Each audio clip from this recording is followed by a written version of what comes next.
Assalamualaikum warahmatullahi wabarakatuh. Perkenalkan, nama saya Salatul Rasyidah.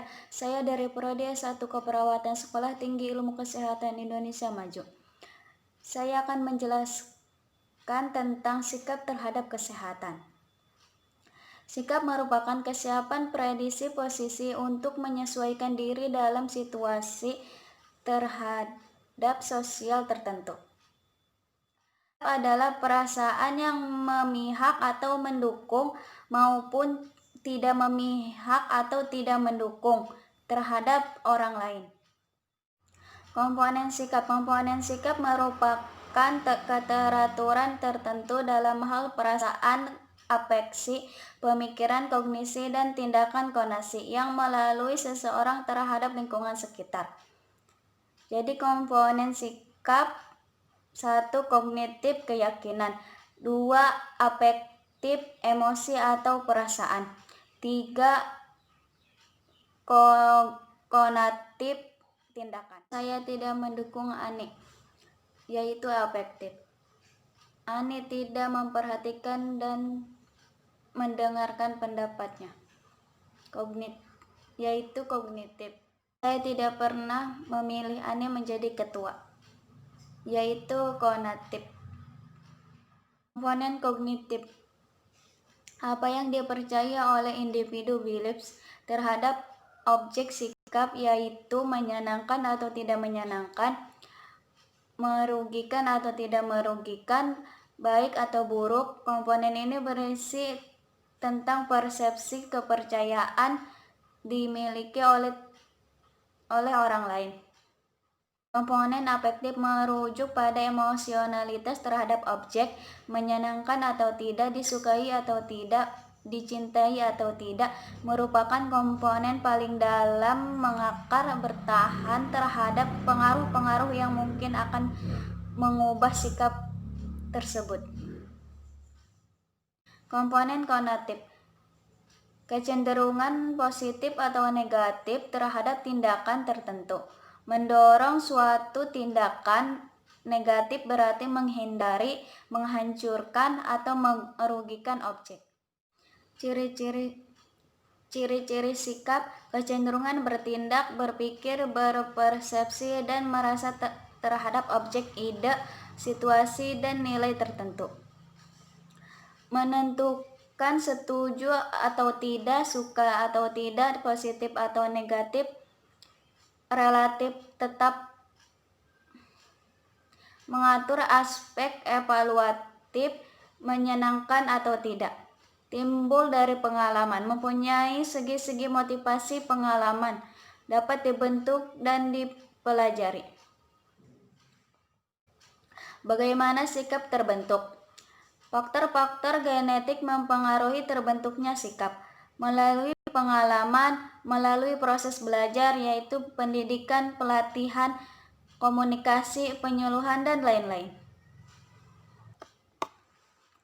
Proses internalisasi pengalaman sebelumnya, observasi terhadap kelompok dan kejadian serta pengalaman partisipasinya dengan kelompok yang dihadapinya. Perbandingan pengalamannya yang mirip dengan respon yang diberikannya, serta hasil dari reaksi terhadap dirinya. Apakah pengalamannya telah melibatkan emosi atau tidak? Membandingkan sesuatu. Apakah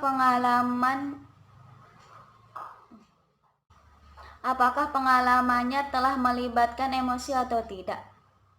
Sesuatu yang dihadapinya dengan orang lain yang dianggap lebih ahli, pengalaman, dan lain-lain. Faktor-faktor yang mempengaruhi pembentukan sikap: adanya akumulasi pengalaman dari tanggapan tipe-tipe yang sama, pengamatan terhadap sikap yang lain yang berbeda, pengalaman baik atau buruk yang pernah dialaminya, hasil peniruan terhadap sikap pihak lainnya.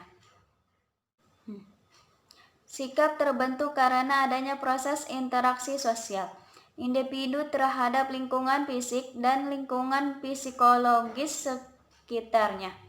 Sikap terbentuk bukan karena keturunannya, tetapi karena pengalamannya, lingkungan orang lain, dan sekitar kita.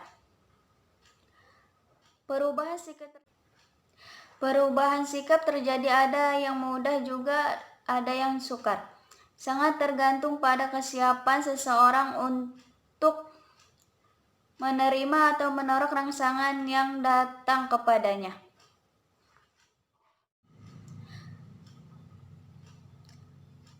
Berubahnya sikap tergantung pada karakteristik sistem sikap.